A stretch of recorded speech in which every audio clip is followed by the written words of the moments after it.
जय हिंद दोस्तों। मैं यश गौरव एक बार फिर से आपका स्वागत करता हूं। दोस्तों, आज की वीडियो से हम लोग एनसीईआरटी का सीरीज स्टार्ट कर रहे हैं। जैसा कि आप जानते हैं कि किसी भी सरकारी एग्जाम के लिए एनसीईआरटी क्वेश्चन आंसर करना बहुत ही ज़रूरी है। तो इसको देखते हुए हम लोग आज से एनसीईआरटी का एक सीरीज चला रहे हैं, जिसमें सारे सब्जेक्ट के एनसीईआरटी के क्लास 6 से लेकर क्लास 10 तक के सारे क्वेश्चन आंसर आपको करवाए जाएंगे। तो चैनल को सब्सक्राइब कर लें ताकि हमारा वीडियो सबसे पहले आप तक पहुँचे। तो दोस्तों, शुरू करते हैं। पहला क्वेश्चन हमारे सामने है कि निम्न में से कौन सर्वाहारी की श्रेणी में आता है। तो दोस्तों, जिसमें शाकाहारी और मांसाहारी दोनों का गुण हो वो सर्वाहारी की श्रेणी में आता है। तो इसके लिए इसका आंसर सी हो जाएगा। नेक्स्ट क्वेश्चन है दोस्तों, निम्न में से कौन सा कथन सही नहीं है। नहीं ढूंढना है हम लोगों को। तो पौधे एवं जंतु भोजन के मुख्य स्रोत हैं, सही है। सभी पौधों के जड़, तना, पुष्प और पत्तियों को खाया जा सकता है, ये गलत है। कौवा एक मांसाहारी जीव है, ये भी गलत है क्योंकि कौवा एक सर्वाहारी जीव है। तो इस हिसाब से इसका आंसर हो जाएगा सी। नेक्स्ट क्वेश्चन है दोस्तों, निम्न में से कौन भोजन के पोषक तत्वों में शामिल है। पूछ रहा है कि निम्न में से कौन भोजन के पोषक तत्वों में शामिल है। तो पहला है खनिज लवण, बिल्कुल है। विटामिन, ये भी भोजन के पोषक तत्वों में शामिल है। और तीसरा है आहारी रेशे, तो ये भोजन के पोषक तत्वों में शामिल नहीं है। तो इसलिए इसका आंसर हो जाएगा आंसर बी, केवल 1 और 2। नेक्स्ट क्वेश्चन है दोस्तों, कार्बोहाइड्रेट तथा वसा शरीर को ऊर्जा प्रदान करते हैं, बिल्कुल सही। प्रोटीन और खनिज लवण शरीर की वृद्धि के लिए आवश्यक हैं, ये भी बिल्कुल सही। विटामिन शरीर को रोगों से रक्षा करता है, ये भी सही है। और पूछ रहा है हमसे उपयुक्त में से कौन सही है। तो तीनों का तीनों कथन सही है, इसलिए इसका आंसर हो जाएगा डी। नेक्स्ट क्वेश्चन है दोस्तों, अमीनो अम्ल, मंड, शर्करा निम्न में से कौन कार्बोहाइड्रेट का प्रकार नहीं है। इस तीनों में से कौन कार्बोहाइड्रेट का प्रकार नहीं है, ढूंढना है हमें। तो पहला है अमीनो अम्ल, ये प्रोटीन का प्रकार है, ये कार्बोहाइड्रेट का प्रकार नहीं है। बाकी मंड और शर्करा दोनों ही कार्बोहाइड्रेट के प्रकार हैं। तो नहीं ढूंढना है हमें। तो पहला अमीनो अम्ल, ये प्रोटीन का प्रकार है, कार्बोहाइड्रेट का नहीं। नेक्स्ट क्वेश्चन है दोस्तों, वसा के बारे में निम्न में से कौन सा कथन सही है। पहला है वसा की अत्यधिक मात्रा मोटापे का कारण है, बिल्कुल सही। वसा अगर अधिक मात्रा में हो जाएगा शरीर में तो मोटापा का कारण है वो। दूसरा है वसा शरीर को ऊर्जा प्रदान करती है, ये भी सही है। और तीसरा है वसा की तुलना में कार्बोहाइड्रेट की समान मात्रा अधिक ऊर्जा देती है।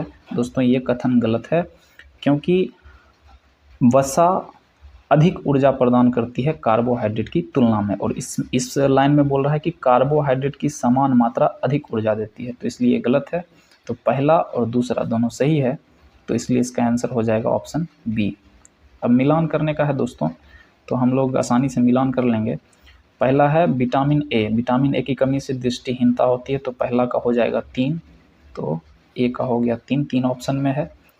दूसरा है विटामिन बी, विटामिन बी की कमी से बेरी-बेरी नामक रोग होता है, तो बी का हो जाएगा 1, तो बी का 1। तीसरा है सी, विटामिन सी, विटामिन सी की कमी से स्कर्वी नामक रोग होता है दोस्तों, तो सी का 4 हो जाएगा। तो इस हिसाब से हमारा ऑप्शन ए सही है, तो इसका ऑप्शन ए है। नेक्स्ट क्वेश्चन पे चलते हैं दोस्तों, निम्न में से कौन असत्य है, गलत ढूंढना है हमको। पहला है विटामिन ए आँखों और त्वचा को स्वस्थ रखता है, बिल्कुल सही। विटामिन ए हमारे आँखों को और त्वचा दोनों को स्वस्थ रखता है। दूसरा है विटामिन B1 घाव भरने में सहायक है, ये कथन गलत है दोस्तों। विटामिन B1 घाव भरने में सहायक नहीं है, बल्कि कार्बोहाइड्रेट के पाचन में सहायक है, तो एक कथन गलत मिल गया। तीसरा है विटामिन सी रोगों से लड़ने में सहायक है, बिल्कुल सही। चौथा, विटामिन डी कैल्शियम का उपयोग करने के लिए शरीर की सहायता करता है, ये भी सही है। तो इसका आंसर हो जाएगा ऑप्शन बी, ये इसका आंसर हो जाएगा क्योंकि हमें सत्य ढूंढना है। अगला क्वेश्चन है दोस्तों, शरीर की धीमी वृद्धि के लिए जिम्मेदार है विटामिन, प्रोटीन, वसा, उपयुक्त में से कोई नहीं। तो शरीर की धीमी वृद्धि के लिए जिम्मेदार है प्रोटीन। नेक्स्ट क्वेश्चन है दोस्तों, भारत में पटसन की खेती मुख्य रूप से होती है, कहाँ होती है। पश्चिम बंगाल में होती है, बिहार में भी होती है और असम में भी होती है, लेकिन केरल में नहीं होती। तो इसका आंसर हो जाएगा 1, 3 और 4, आंसर सी। नेक्स्ट क्वेश्चन है दोस्तों, पटसन या जूट जिसको बोलते हैं, पटसन पादप को पुष्पन अवस्था में काटते हैं, बिल्कुल सही। पटसन के तनों को कुछ दिनों तक जल में डुबा कर रखा जाता है, ये भी सही है। रेशे से तागा बनाने की प्रक्रिया कटाई कहलाती है, ये तीनों ही कथन सही है। तो इसका आंसर हो जाएगा इनमें से सभी। नेक्स्ट क्वेश्चन है दोस्तों, निम्न में से कौन जल में विलय है, मतलब कौन जल में घुल जाता है। पहला है ऑक्सीजन, ये जल में घुल जाता है, बिल्कुल सही। सिरका जल में घुल जाता है, बिल्कुल सही। नींबू का रस जल में घुल जाता है, बिल्कुल सही। लेकिन मिट्टी का तेल जल में नहीं घुलता है, इसलिए इसका आंसर हो जाएगा 1, 2 और 4 ऑप्शन सी।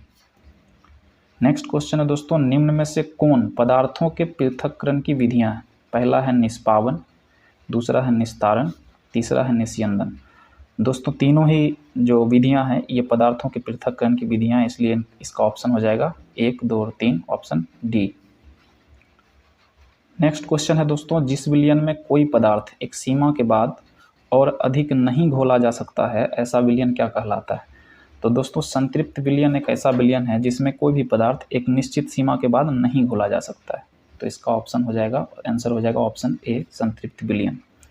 और अंतिम क्वेश्चन है दोस्तों, किसी पदार्थ के विलयन को गर्म करने से उसकी विलेयता पर क्या प्रभाव पड़ती है? अगर हम किसी पदार्थ के विलयन को गर्म करेंगे तो दोस्तों उसकी विलेयता बढ़ जाएगी। तो इसका आंसर हो जाएगा ऑप्शन नंबर ए।